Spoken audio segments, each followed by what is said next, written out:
Hey everyone, it's your boy KP here from the No Justice, No Peace Report. I'm going to read an article, I'll put it in the description box, from Consumer Watchdog. Now, the note on here says this is from 15 years ago, but I'm going to read some things from it and then read something more up to date to show you that things have not changed much. All right. Um, 38 US senators, this is from 15 years ago, according to this, right? With up to $13.4 million in pharmaceutical holdings, increased the value of their stock portfolios last night when they approve an amendment to the Defense of Appropriations bill that immunizes drug makers from accountability to the public when they sell dangerous drugs and other products, right? When senators can vote to harm the health and safety of the American public and line their own pockets while they are at it, the motive behind every vote is in question. No senator should be able to vote in their own financial interest. Now, they do it all the time, Democrats and Republicans, at the expense of the public, said Balder. FTCR released an analysis of Senate personnel financial disclosures last week, revealing that 42 senators, 27 Republicans, and 15 Democrats held pharmaceutical stocks worth between $8.1 million and $16 million in 2004. Right? So this is an old article. Senators earned an additional $2.5 to $7.2 million in capital gains and dividends, and two senators' spouses also earned salaries from pharmaceuticals. All right. Let's see what else this thing says here. The article goes on to say the 38 senators with the pharmaceutical stock that voted for the provision are Allen, Bay, Bigman. I don't know if some of these guys are still around, right?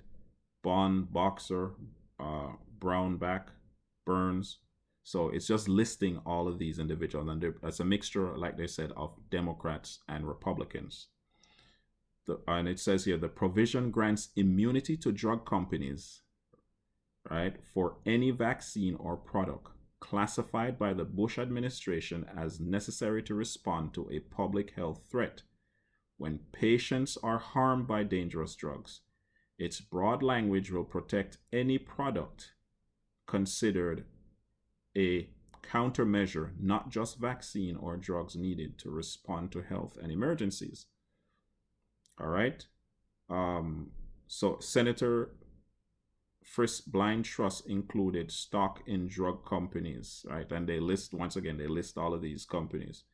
So this article here from 15 years ago is pointing out how mixed politicians have been with pharmaceutical company, and current ones included. I'll read you something more up to date.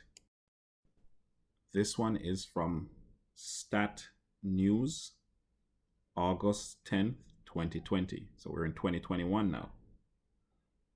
The world's biggest drug makers and their trade groups have cut checks to 356 lawmakers ahead of this year's election.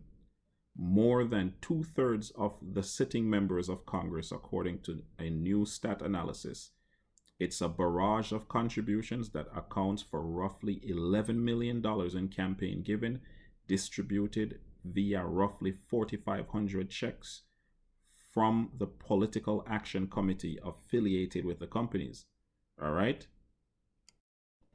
The spending allows a long tradition of generous political giving. Major manufacturers typically make hundreds of modest donations to incumbent members of Congress, but avoid donating to presidential candidates, seeing little utility in placing presidential bets.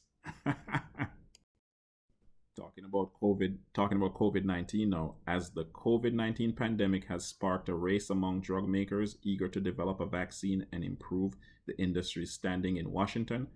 Pharma's giving underscores the breadth of its influence and its efforts to curry favor through lobbying, donations to the lawmakers who regulate health care.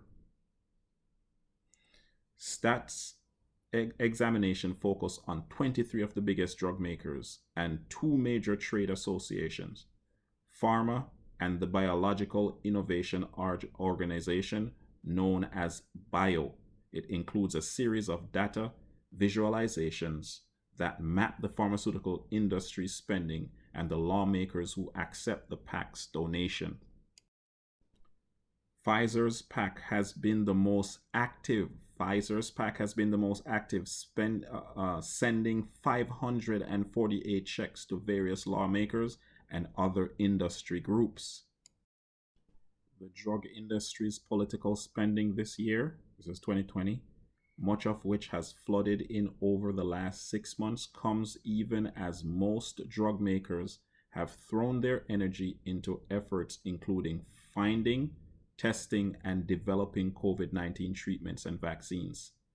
Drug manufacturers around the world have leapt into the race, including several whose PACs have supported hundreds of lawmakers, including Pfizer, we said that already, Gilead Sciences, and AstraZeneca, right? You should put in here Moderna as well. They're in the mix. Oh boy. So you have the strong arm of government, imposing vaccines, saying this, and they are in bed with the pharmaceutical companies. I put this up already, where the pharmaceutical companies, and I said it in the first article I made reference to, we cannot sue them if their product hurts anybody. You can't sue them. They get off free. Anyways, I'll drop it in the description box. Go check it out for yourself. It's your boy KP. Stay woke and stay red. All right, and stay safe out there. Remember to subscribe as well. Subscribe.